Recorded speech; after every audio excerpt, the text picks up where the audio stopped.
Travis, what's the difference between a new religious movement and a cult? Okay, well, strictly speaking, a new religious movement could just be another kind of cult.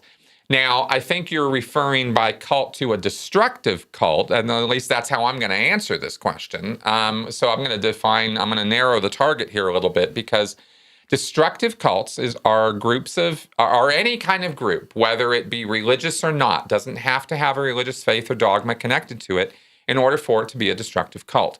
But if we look at religious-based destructive cults compared to new religious movements, the differences are only a couple, but are very, very important. One of them is that a new religious movement, a valid, legit, what I would call a legitimate new religious movement, is not going to be abusive. That's not going to be part of its dogma or faith or strictures or punishments or any of that. You're not going to have physical, psychological punishment. You're not going to have torture. You're not going to have trafficking. You're not going to have the trauma bonding that I even described earlier in this video. Like that kind of stuff, it can't be happening.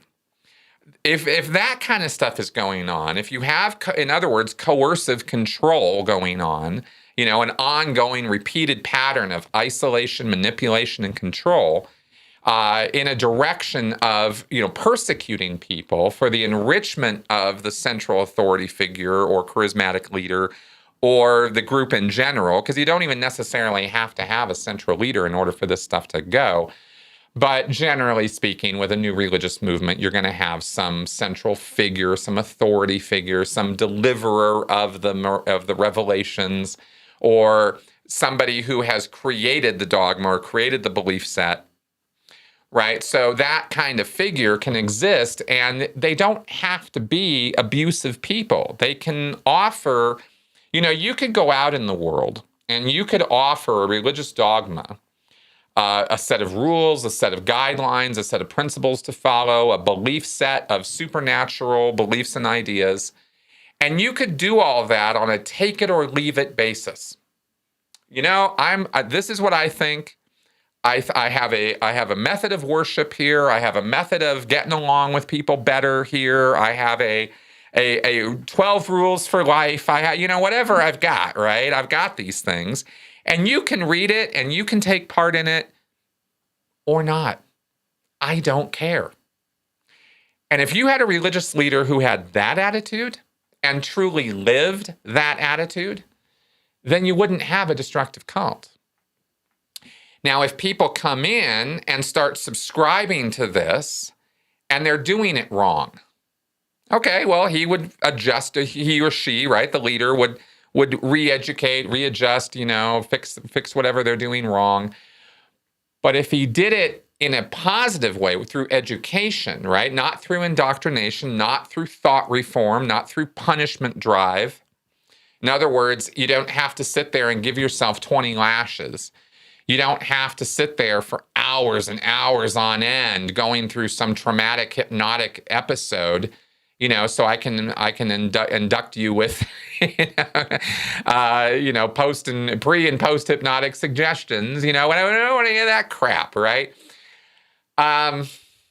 That's what would make something a new religious movement that would actually be useful, maybe, or certainly at least not harmful. And that's really what I'm trying to say here, is I'm trying to differentiate harmful practices from unharmful practices.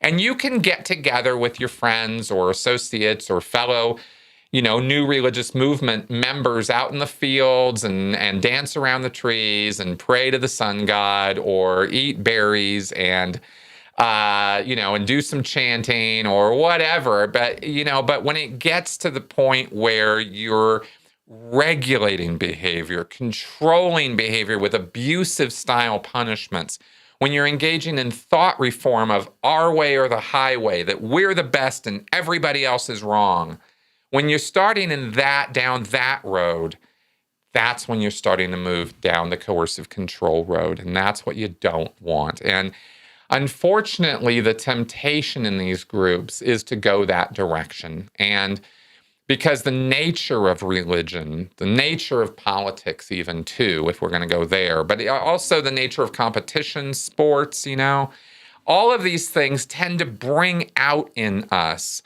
a competitive spirit, a domineering spirit, an us versus them kind of spirit. That's an organic thing. That's tribalism. And any group is going to have tribalism as part of its component because it's the part of it, it's what happens when you assume an identity. And when you assume a group identity, you're part of the tribe now. There's a tribe. It suddenly exists. And our tribe's better than the other tribe. I mean, immediately this stuff just starts kicking into place.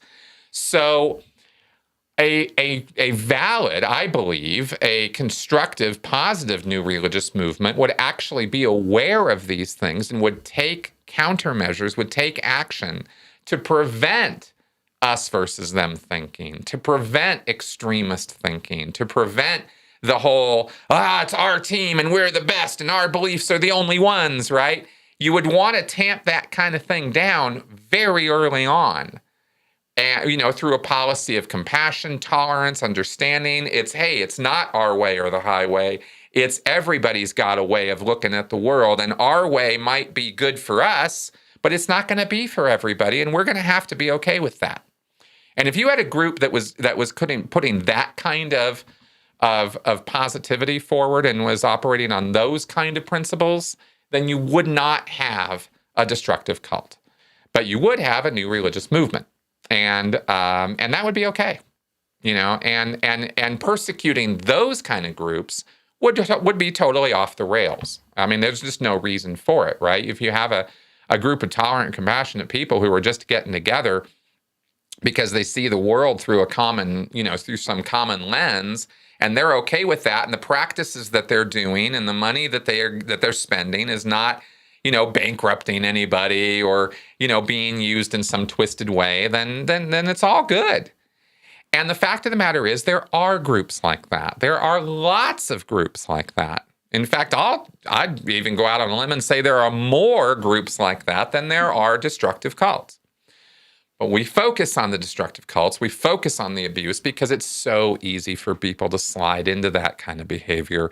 And it's so easy for narcissistic individuals or megalomaniac type people to form up groups like that with the express purpose of setting them up so that they can accumulate power and influence and money and sex and all of that. It's fantastically easy to do. So differentiating these two things is not hard to do.